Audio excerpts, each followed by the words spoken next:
To marry her, I made a bet with my father. I would go abroad to expand our overseas operations for a year. If I hit my targets, I could marry her upon my return. I accomplished the mission in just 10 months, surviving several near-death experiences along the way. When I finally came home, I was told she was getting married today and the groom wasn't me. In disbelief, I went to the wedding, only to see an ambulance parked outside. Paramedics were efficiently lifting her, still in her wedding dress, onto a stretcher. "Hurry, the patient's water is broken." I calculated the dates and thought the child might be mine.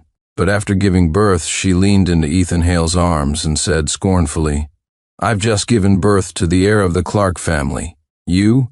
As if you're worthy of fathering my child." The thing is, Ethan Hale was just a stand, and my father had arranged to ensure I, the sole heir, grew up safely. I am the real heir to the Clark fortune. Chapter 1. Sincere, you're back? A get-together? Not today, I'm afraid. I'm at a wedding. It makes sense they didn't tell you. After all, Ethan Hale is marrying your ex-girlfriend, and you two were so close. I held the phone, frozen in my tracks, my voice turning to ice. Who did you say Ethan Hale is marrying? The person on the other end paused, stunned, but answered honestly. Victoria Vance, your ex. I asked for the address. He was worried I'd cause a scene and told me not to come. I just hung up. My girlfriend was getting married. How could I not be there? I stood at the hotel entrance, staring at their wedding portraits displayed on both sides of the door. She was leaning into another man's arms, smiling so happily. In that instant, I felt like a complete joke. During my 10 months expanding the market overseas, I had made enemies by cutting into other people's profits, putting me in perilous situations multiple times. In my most desperate moments, the thought of returning home to marry her was what kept me going. Now, I was back, but she was marrying someone else. How ironic. My hands hanging at my sides, clenched into tight fists. It was the only way I could suppress the urge to storm in and ruin the wedding. I had no intention of attending. Since this was her choice, I would respect it. I turned to leave, but just as I did, I heard a commotion at the hotel entrance. I looked toward the sound and saw a team of paramedics rushing out of the hotel with a stretcher, and the person groaning in pain on that stretcher was none other than Victoria Vance. Her wedding dress was hiked up, revealing a swollen belly. A paramedic was patiently guiding her breathing. I stood blankly for a moment before the situation sank in. A sharp pain shot through my heart. She was already pregnant with Ethan Hale's child? As I was trying to process this, she was loaded into the ambulance. I overheard some gossip from behind me. I heard Victoria and Ethan haven't been together for very long. You don't think Ethan is raising another man's kid, do you? If so, it must be true love. He's willing to be a cuckold for her. My heart, which had just hit rock bottom, was suddenly in my throat again. I calculated the dates. The child, it really could be mine, even though we had only had that one reckless night before I left the country. But what if, with a sense of trepidation, I quickly hailed a cab and headed for the hospital. The ambulance blared its siren, and all the cars made way, so of course I couldn't keep up. By the time I arrived at the hospital, Victoria had already been moved from the delivery room. The baby was in an incubator, and she was lying weakly in bed. When she saw me, her brow furrowed. "What are you doing here?" I didn't know why she seemed to loathe me so much, but I still asked the question that mattered most to me. Is the child mine? The moment I spoke, she burst out laughing. That sharp "ft" was dripping with mockery. I already knew the answer, but I wanted to hear it from her own lips. After a long moment, she wiped a tear of mirth from the corner of her eye, finally stifled her laughter, and spoke, enunciating each word. "Sincere Clark, I gave birth to the Clark heir. You, as if you're worthy of fathering my child." With that, she feigned weakness and leaned into Ethan Hale's arms. "Honey, can you get someone to throw him out? He's so annoying." I watched the two of them nestled together, her words Clark heir echoing in my mind, and I didn't know how to react. Because I am the true Clark heir. Chapter 2. When I was born, my father was in the middle of a power struggle with other factions of the family. Fearing his rivals would harm me, he had me and Ethan Hale switch places from a young age. Ethan's entire family signed non-disclosure agreements, and had kept the secret perfectly for all these years. Because Ethan and I grew up together, we had a decent relationship. The plan was to reveal my true identity when I returned from abroad, but I never imagined that Victoria, who had repeatedly sworn to build a future with me, would marry someone else while I was away. I looked at the blissfully happy Victoria and asked one final question. Did you ever love me? I just wanted the truth. I needed to know if our entire past together had just been a fantasy she'd constructed for me. Of course not, she denied without hesitation. If it wasn't for Ethan, I wouldn't have even given you a second glance. So, I was just a stepping stone for her to get close to Ethan Hale. I didn't know how much of her affection for Ethan was genuine, but it was clear she had never felt anything real for me. Years of devotion, all for nothing. Thinking back to how I'd stood before my father making that bet, I felt like a fool. I stood there, stunned, for a moment before Victoria spoke again, this time with impatience. Get out if you don't, I'm calling security. In that instant, all my pride was shattered, trampled mercilessly by her. I gave her one last look and turned to leave. I went straight to the office to report to my father. By an unspoken understanding, neither of us mentioned the bet. My father patted me on the shoulder and said, "The situation at the company has all but stabilized. In a little while I'll find the right time to switch you and Ethan back." I nodded and quietly returned to the secretary's office. Officially, ever since graduating from college, I had been Ethan Hale's secretary, but behind the scenes I was doing the work of a vice president. I buried myself in work, trying to numb the pain with sheer volume. I worked through the night, my meals sporadic. One day there was a sudden knock on my office door. I was surprised to see who it was. Sylvia Hale, my adoptive sister. She was carrying a thermos, looking innocent, but I could see the calculating look in her eyes. She poured me some porridge, saying she'd heard I hadn't been eating well lately and had made it specially for me, hoping I wouldn't be angry with her brother. It seemed like she was bringing me food, but she was really pleading on Ethan's behalf. I didn't blame her. She was, after all, Ethan's biological sister. Still, it sent a chill through my heart. I was sure I had always treated her well since we were kids. I lost interest in talking to her and used work as an excuse to send her away. But I never expected to receive a distress call from her that very night. Chapter 3. I was still working late at the office. She suddenly video called me. Though surprised, I answered. However, the face that appeared on the screen wasn't hers, but Victoria's.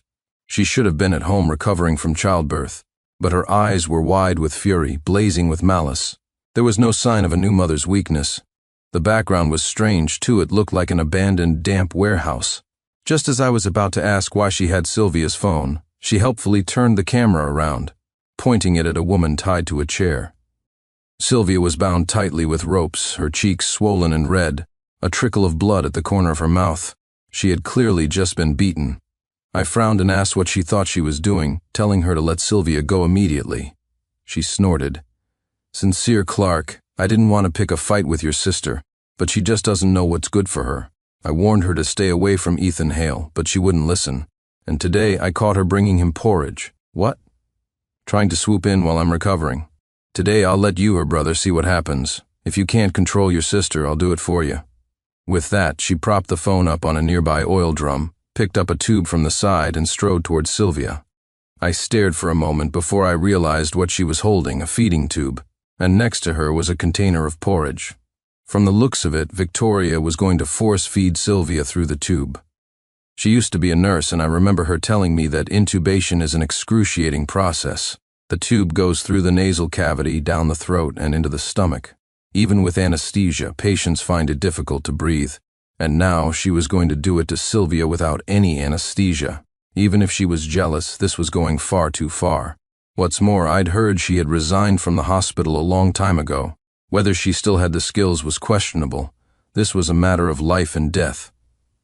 I roared at the screen. She's Ethan Hale's sister, his biological sister, but my words only made the malice in her eyes burn brighter.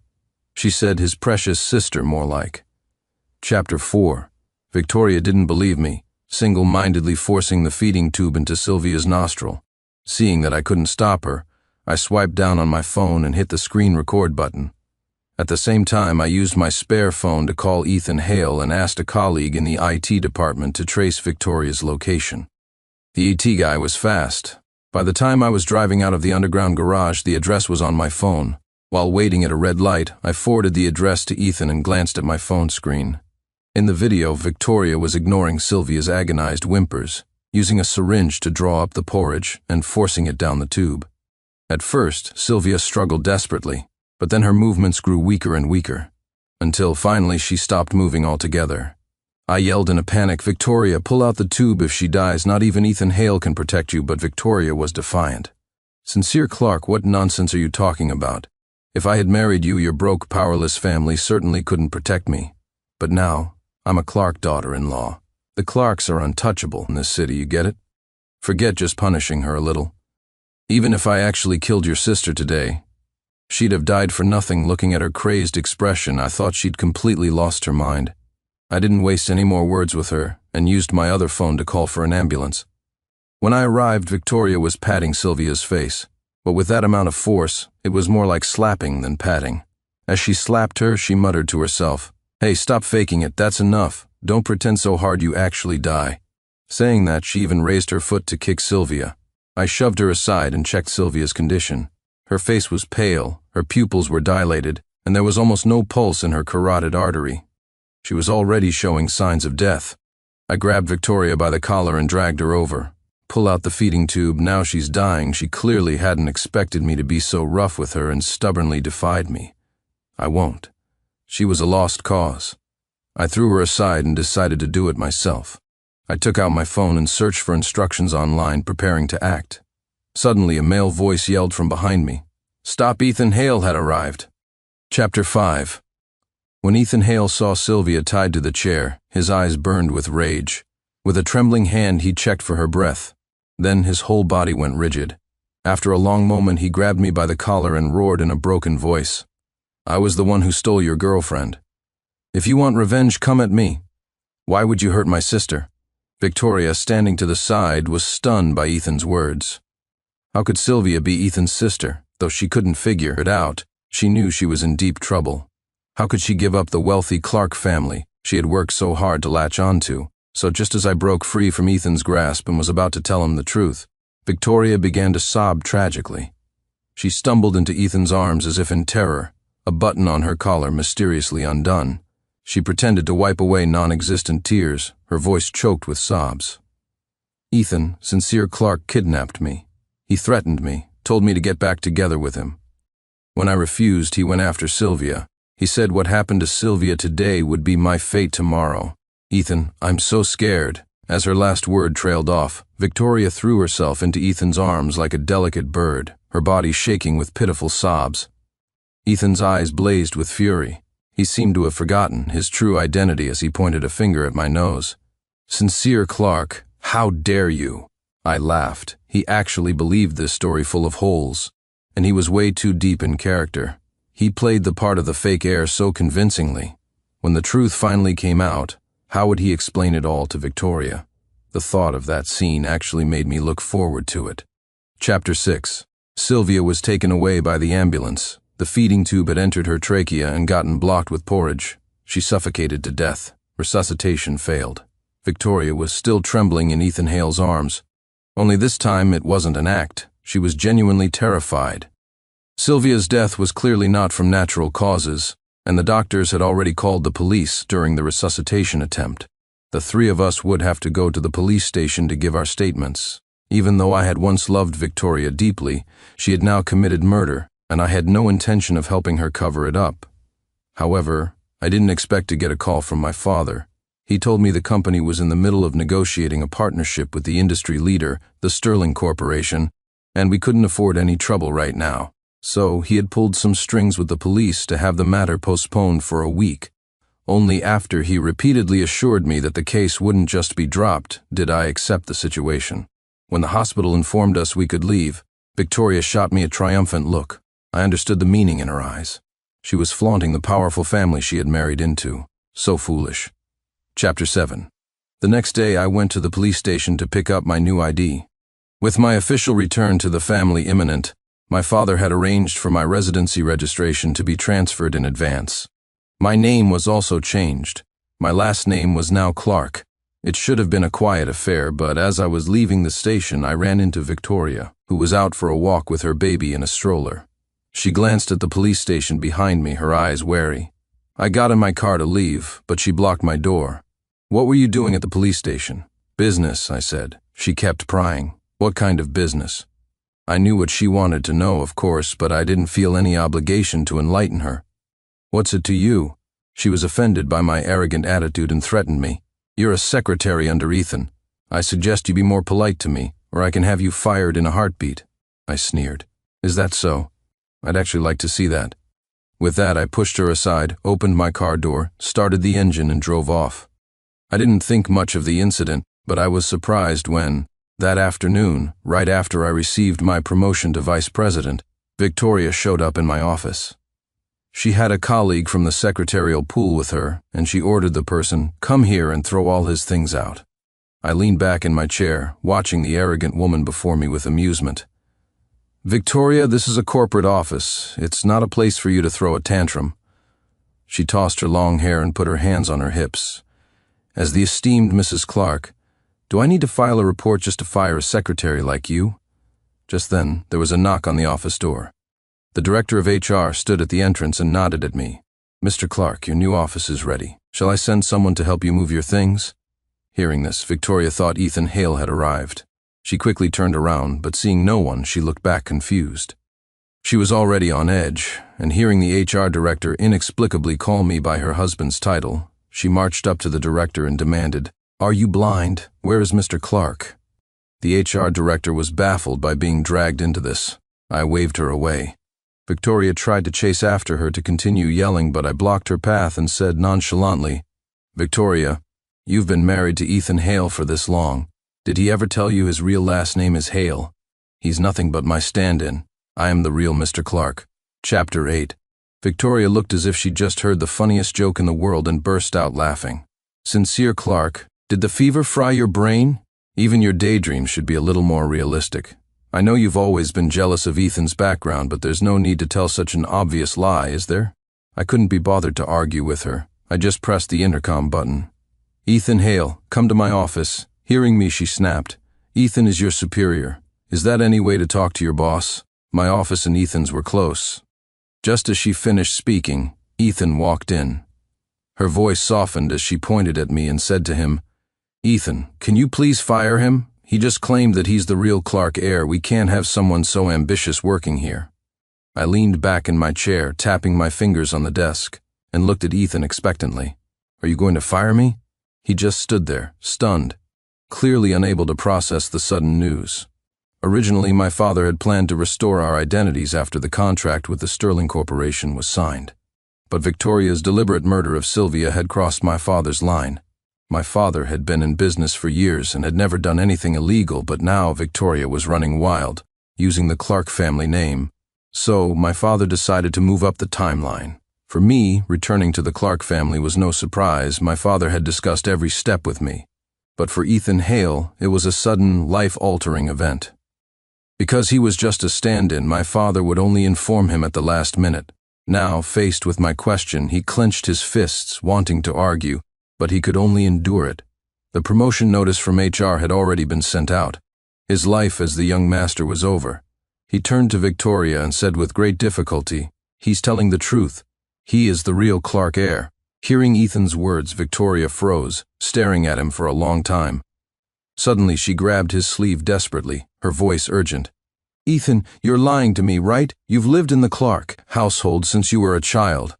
How could you not be the Clark heir?" Her eyes were filled with a mixture of terror and determination as she waited for Ethan to give her the answer she wanted. But Ethan shook his head again. Her strength suddenly drained away. She staggered back a step, her gaze shifting between me and Ethan. Finally, she collapsed onto the floor, pointing a trembling finger at me, and burst into tears.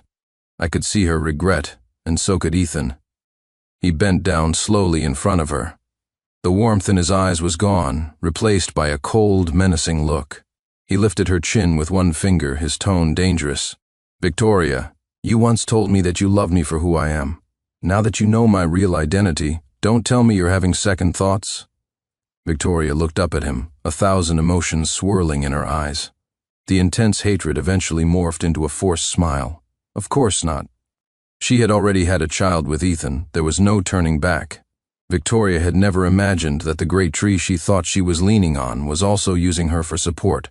Although the Vance family was nouveau riche and my father looked down on them, for Ethan Hale, marrying her was a step up. He knew he couldn't be my stand-in forever, so when Victoria came on to him, he gladly accepted. I heard that when they got married, Marcus Vance provided $1 million dowry, probably hoping for some favors from the Clark family in the future. Little did he know, his prize son-in-law was an imposter. I sipped my tea, enjoying the drama unfolding before me. When my cup was empty, it was time for the show to end. I put down my cup, stood up, and walked over to stand beside Ethan Hale. I spoke, enunciating each word. Ethan Hale, from this day forward, you have no connection to my Clark family. Remember to go to the authorities and change your last name. I don't want to see you in the Clark Corporation building again. That day, from the vice president's office window, I looked down and happened to see Ethan Hale and Victoria Vance, each carrying a cardboard box, leaving in disgrace. Chapter 9. In previous years, when I was with the Hale family, my birthdays were always simple affairs. This year, being my first back with the Clark family, my father insisted on a grand celebration. At the party, my father publicly announced my identity and made a point of mentioning that I was single. The birthday party turned into a frenzy, with a swarm of socialites throwing themselves at me.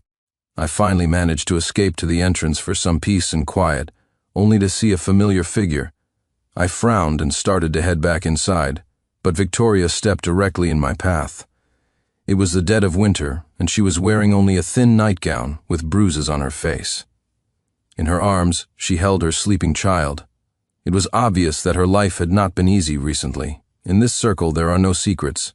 Even without trying, I had heard bits and pieces of news. When Marcus Vance heard that Ethan Hale was a fake, he immediately turned on him, not only forcing Ethan to return the $1 million dowry, but also disowning Victoria. Marcus Vance was a promiscuous man with no shortage of children. With Victoria being a lost cause, he had plenty of other offspring eager to please him. Without her family's support, one could only imagine how difficult Victoria's life had become. I counted the days. She hadn't even completed her postpartum recovery. But what did that have to do with me? I had once offered her a golden path, but she chose not to take it. She had made her own wrong turn, and now she had to face the consequences herself. I took 2 more steps back, making my refusal to help perfectly clear.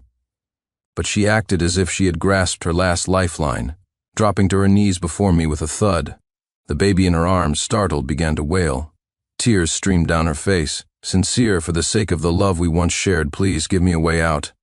The commotion was attracting attention from the party guests, who were starting to look our way. But instead of toning it down, she shuffled forward on her knees, holding the baby. This didn't feel like a plea for help, it was more like a public shaming to force my hand. She had always been like this, completely disregarding others' feelings to get what she wanted. But with my heart now completely dead to her, how could I let her succeed? I said loudly, "The child isn't mine." Begging me is useless. That single sentence shattered everyone's assumptions. She was about to say more when a gentle arm suddenly linked with mine. "Sincere, how much longer? We're all waiting for you." It was Miss Sterling, Isabel. We had spoken quite a bit that evening, a well-bred lady with impeccable manners. Although she was speaking to me, her eyes were fixed on Victoria, her intention to make her leave crystal clear. I knew she was helping me out of a bind and gave her a grateful smile. But Victoria suddenly screamed like a madwoman. "Sincere Clark, you told me you would only love me for the rest of your life." I was astonished by her outburst. She had a child with another man, yet she expected me to stay celibate for her? I didn't bother engaging with her further and motioned for security. As the guards dragged her away, her eyes, fixed on me, were filled with hatred. "Sincere Clark, all of you men are worthless. All those promises of undying love you made to me were bullshit. I'll make you regret this." Chapter 10. I didn't take her words to heart, but I never expected to see her on a local tabloid news show the next day. She was still wearing the same nightgown from yesterday, holding her child, looking even more haggard.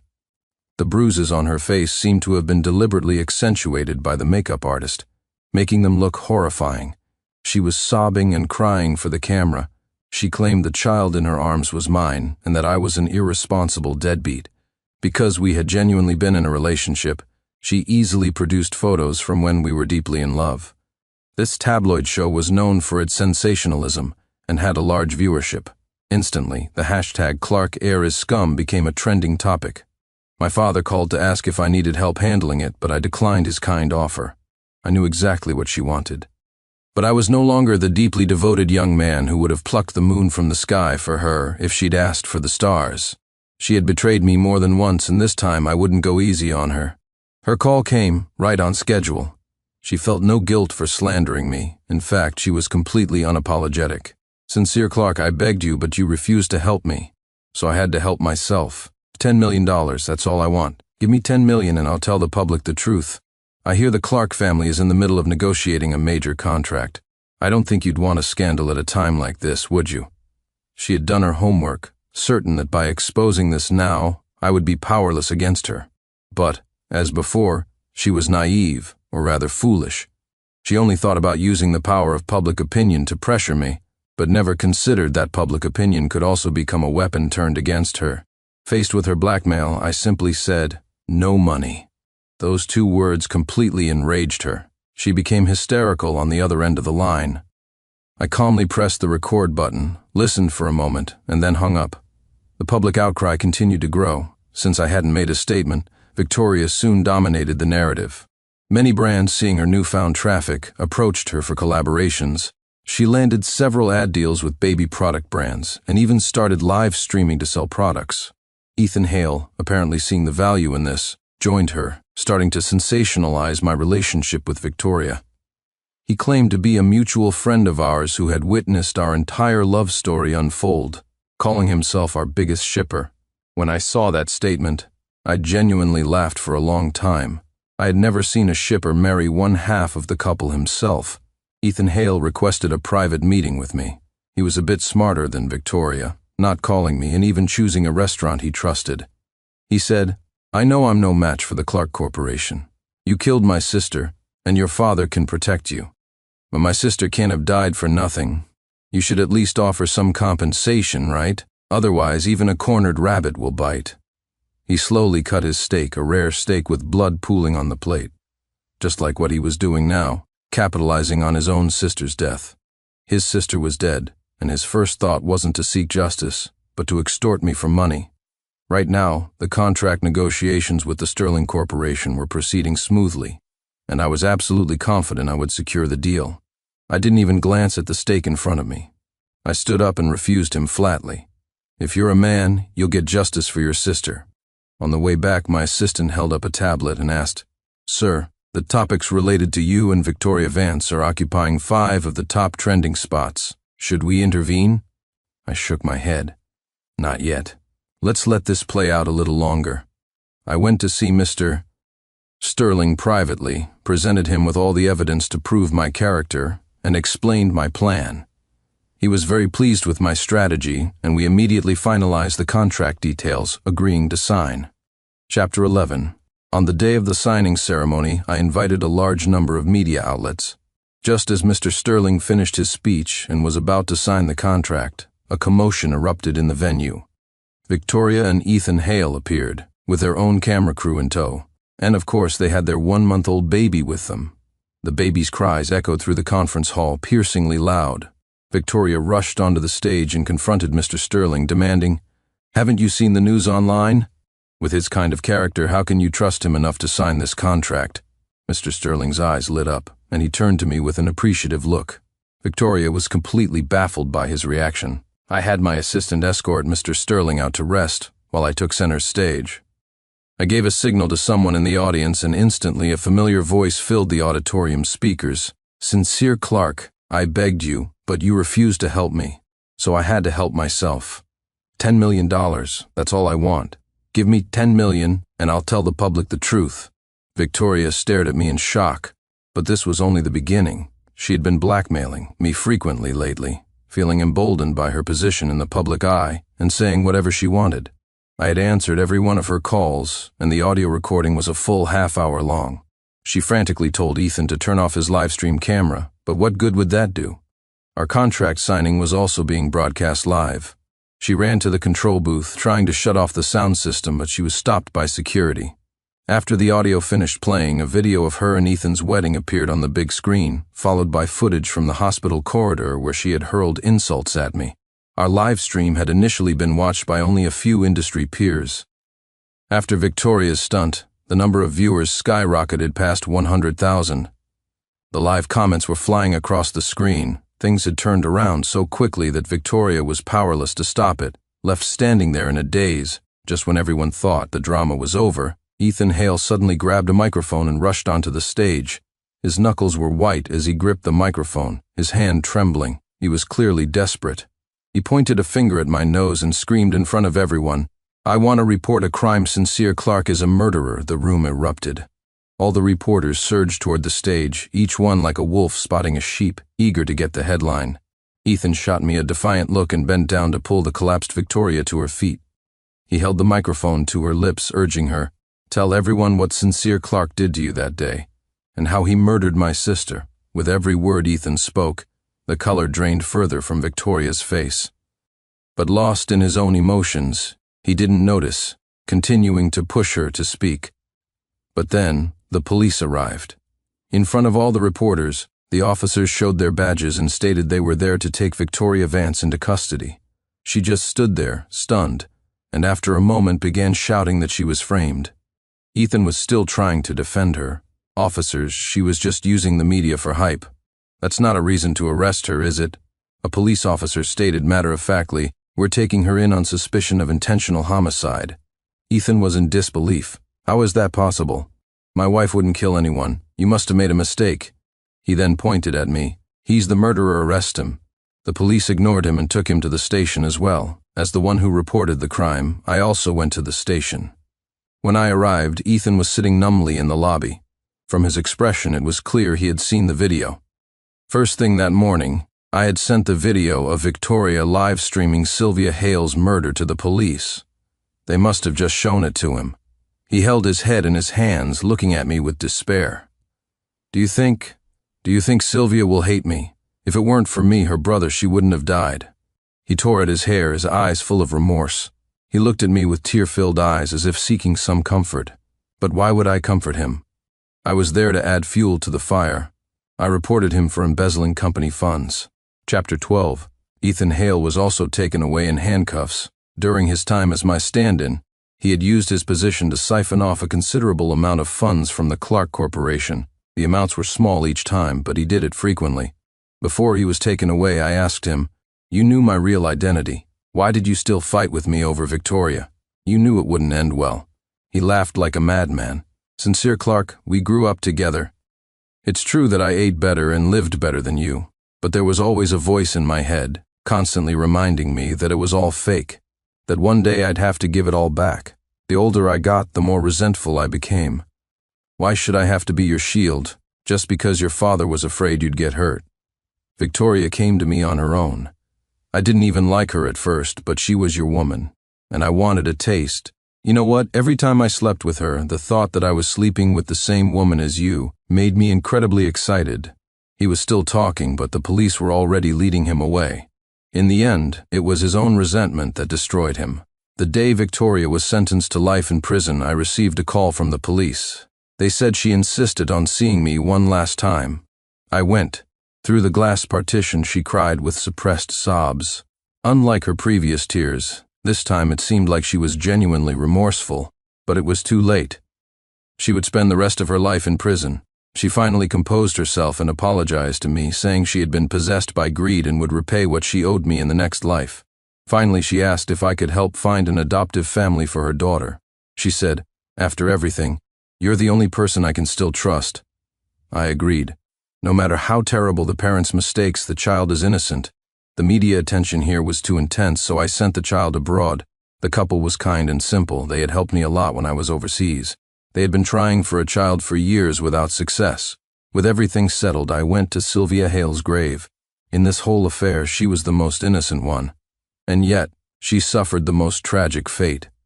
I stood before her grave for a long time, until snowflakes began to fall from the sky, and then I turned to leave. I wished for her to find peace in the next world. The partnership between the Clark and Sterling corporations was a huge success. The new product, riding the wave of the media attention, broke 10 million in sales as soon as it launched. At the celebration banquet, Mr. Sterling brought his daughter, and his intention to set us up was clear in everything he said and did. Miss Sterling was a graduate of a prestigious university, elegant in her every move, and had a wide range of interests. many of which we shared. After just a brief conversation, I could sense the intelligence and talent that radiated from her. This time, my father didn't object. In fact, he strongly encouraged it.